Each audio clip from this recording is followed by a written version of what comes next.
We were taught that truth is something to be achieved, earned, chased through effort, time, and discipline. A mountain to climb, a path to walk, a secret to unlock. And so we searched in books, in retreats, in teachings, in silence.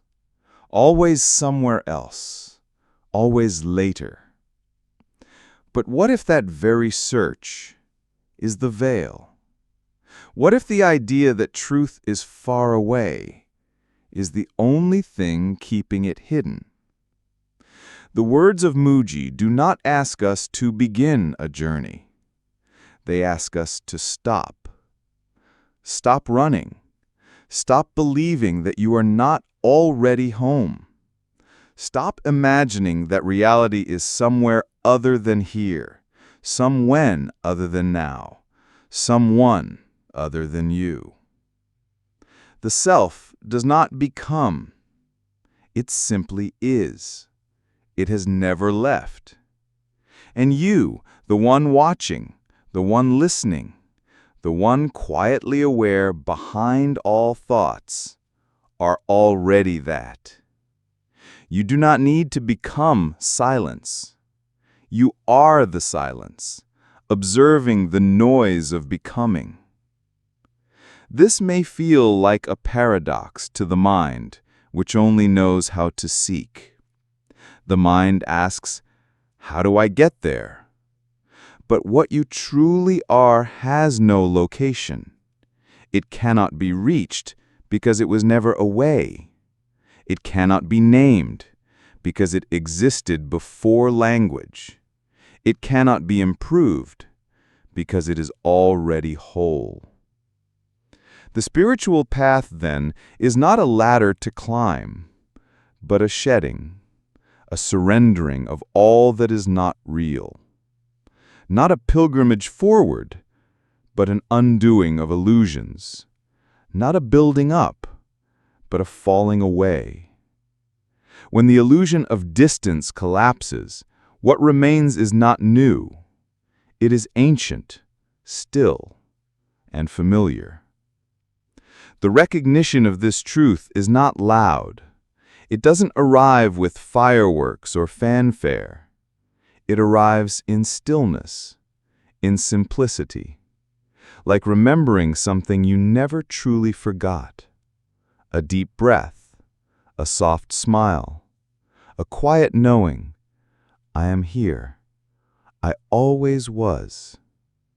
Truth is not something you find. It is what is left when the searching falls away.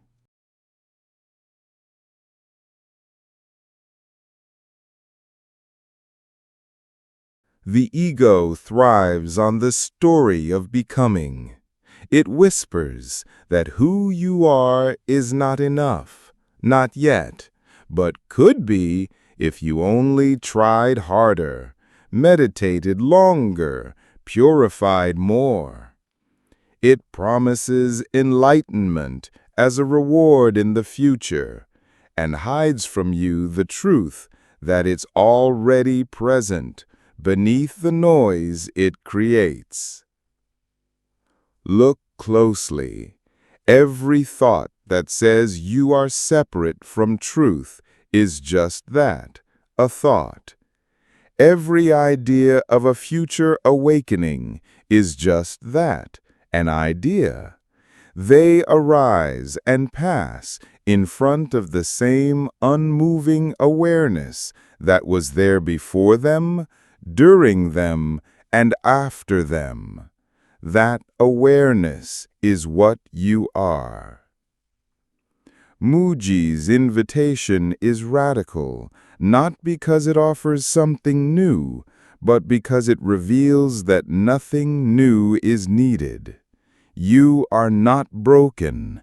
You are not unfinished. You are not on the way to wholeness. You are wholeness itself, temporarily dreaming of fragmentation. In the dream, you build altars, you chant, you study, you follow paths. All of this can be beautiful, but if it becomes part of the illusion of distance, part of the ego's subtle game of postponing the real, it must be questioned. Are you truly walking toward truth, or just walking in circles? True recognition does not depend on time. The one who is awake is not someone who has achieved something. It is someone who has stopped trying to become and has simply noticed what remains when all effort ceases. The path is not long. In fact, it is not a path at all. There is nowhere to go. What you seek is what you are. Awareness, aware of itself. Being itself. And so, the deepest truth does not arrive from outside. It unfolds from within, like a flower that was already in bloom. You only had to look. Let go of the journey. Let go of the map. Let go of the seeker. What remains is not nothing. It is everything. Quiet, simple, alive. You have never left the truth. Only the mind wandered.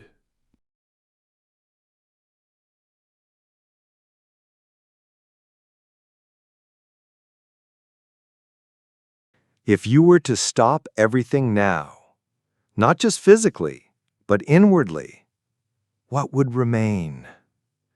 Not your roles, not your memories, not your ambitions. What remains is this alert, effortless presence. And this presence has never been away, not even for a second. Only attention wandered. Only identification with thought created the illusion of distance. This is why Mooji says there is no journey to truth, because in reality, there is no separation between you and what you are trying to find.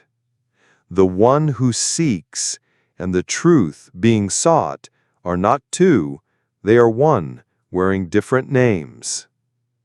We imagine a great awakening as something dramatic, light pouring in, angels singing, a new version of ourselves emerging in perfection. But awakening is often much quieter than the ego expects. It is a melting, not a transformation, a returning, not a becoming, a seeing through, not a building up. The seeker dissolves. The path dissolves. The goal dissolves. And what remains is this, just this, ungraspable but undeniable. And yet, paradoxically, the moment we try to capture it, to name it, to own it, it slips through our fingers like water. Why? Because truth is not a possession, it is your essence. You cannot hold it, you can only be it. The mistake is subtle but common. We try to awaken as ourselves. We imagine the me will somehow reach the final step and arrive at enlightenment. But the me is the very cloud covering the sun. It is only when we stop grasping, even at spiritual ideas, that the light of pure being shines unobstructed. The seeing does not require time. It requires honesty, stillness, surrender. When you no longer chase truth, you find yourself standing in it. You see that the sky was never separate from the air, that the wave was never separate from the ocean. You don't become the self. You recognize you were never anything else.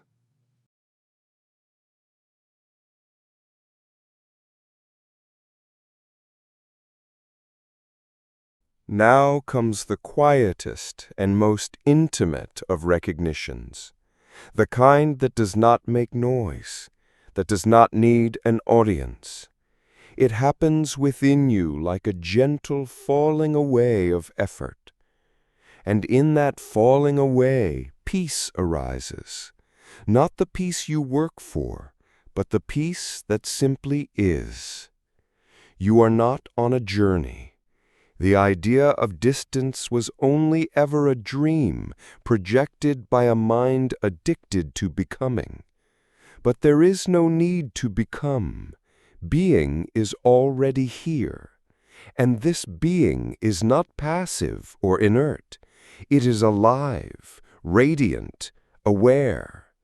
It is not limited by your name, your story, or your form. It is deeper than emotion, wider than thought. This is why Mooji often says, "Stop running, just be still. You are already that." The mind will resist. It will whisper, "This can't be enough." It will try to lure you back into the realm of striving, of improving, of searching for something more. But stay still. Observe the voice. Don't fight it. Don't follow it. Just see it as a cloud passing through the vast sky of awareness. The truth does not need you to climb a mountain. It does not demand rituals or achievements. What it asks, if it asks anything, is your willingness to be here without adornment, without pretense, without reaching. And here, in this sacred stillness, you will discover that nothing is missing, that what you are looking for is not ahead, but underneath all looking, closer than breath, silent, patient, always present. Not a destination, not a state, not an experience, but the reality in which all experiences appear. When you recognize that, even the idea of awakening fades. You simply rest in what is. And that resting, that effortless awareness, is the truth. As Mooji so beautifully reminds us, you don't have to get rid of the mind. You only have to see that you are not it. And when you see that, truly see it, the journey ends, and what remains is the vast, open presence you've always been.